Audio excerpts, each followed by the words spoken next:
Is China facing an overcapacity issue? Should the world be concerned? Listen to the perspective of Andrew Freris, CEO of Ecognosis Advisory. By all means, impose tariffs on EVs and on batteries and on cellular, telephones or whatever, if in fact there is a lot of evidence that these are state subsidized. But please, oh please, please, don't bring this nonsensical argument of excess capacity. If excess capacity is the case, then Elon Musk must have excess capacity coming out of his ears, because apparently he's exporting quite a lot of his output. Recently, some politicians and media outlets in the United States and the West have been talking a lot about the China overcapacity theory. They accuse China of flooding the global market with cheap solar panels, lithium batteries, and electric vehicles, which they say disrupts the global supply-demand balance, lowers prices of new energy products, distorts pricing mechanisms, and harms the sustainability of global manufacturing. For China, these statements are nothing new.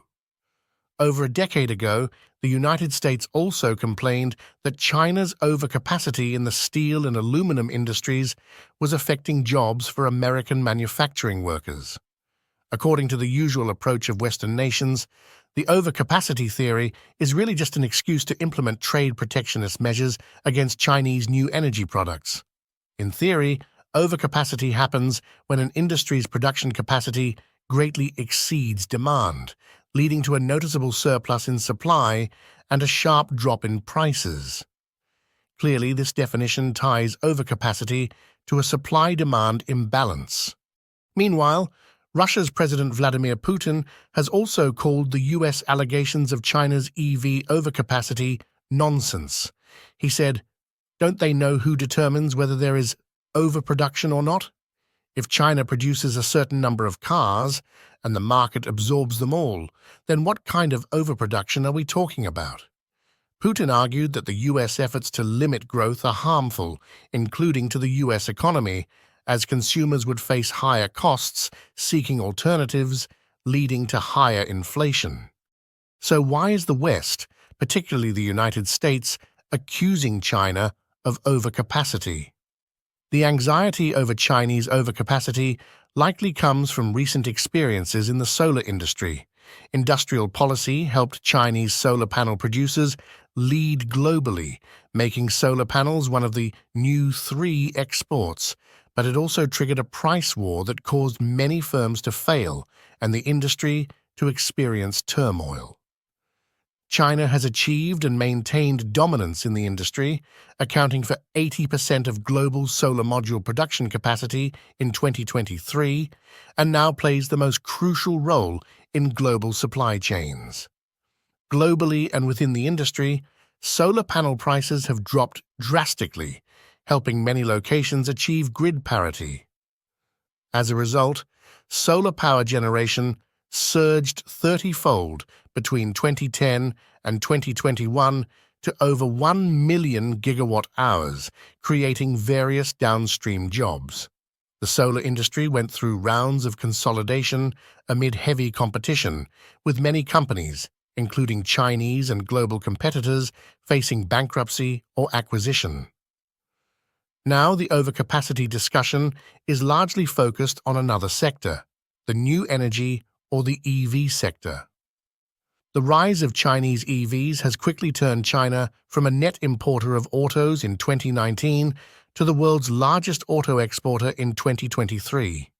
With China's domestic auto sales and exports starting to slow, production continuing to grow rapidly, and prices beginning to drop, some observers are concerned that the EV sector could follow the same path as the solar panel industry.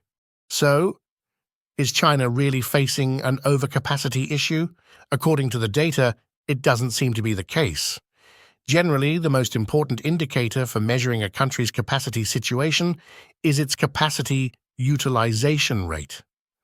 This rate ranges from 0 to 1, where 0 means the factory is completely idle, 1 means capacity is fully utilized, and 80% indicates a normal level of capacity utilization.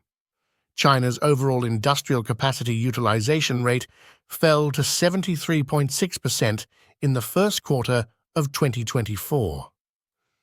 Aside from the major shock from the pandemic lockdowns, capacity utilization has mostly fluctuated between 73 to 78% over the past decade.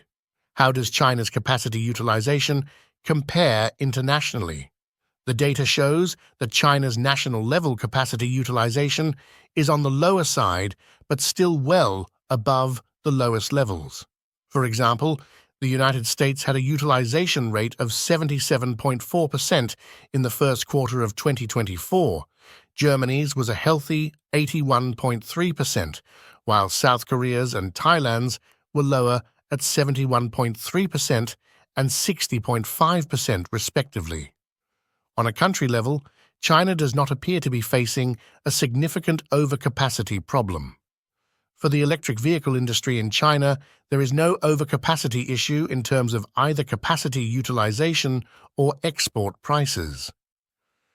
Currently, the capacity utilization rate of China's EV industry has reached the normal threshold of 80%. China is the world's largest market for pure electric vehicles and plug-in hybrid electric vehicles.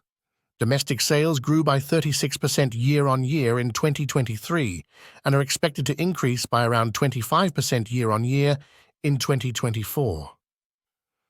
Additionally, although China became the country with the highest car export volume for the first time in 2023, the proportion of exports to production is much lower than that of Germany, Japan, and South Korea. Moreover, the prices of Chinese exported cars, especially electric vehicles, are rising rather than falling. The price of Chinese electric vehicles in the European and Mexican markets is about twice that of their domestic markets. Furthermore, the current capacity of China's electric vehicles cannot meet the future demand for the global energy transition. According to estimates by the IEA, global demand for new energy vehicles will reach 45 million units by 2030, which is more than 3 times the global sales in 2023 and nearly 5 times China's production in 2023. This indicates that Chinese electric vehicles have strong competitiveness in terms of both price and quality. In conclusion, overcapacity is a vague and misleading term.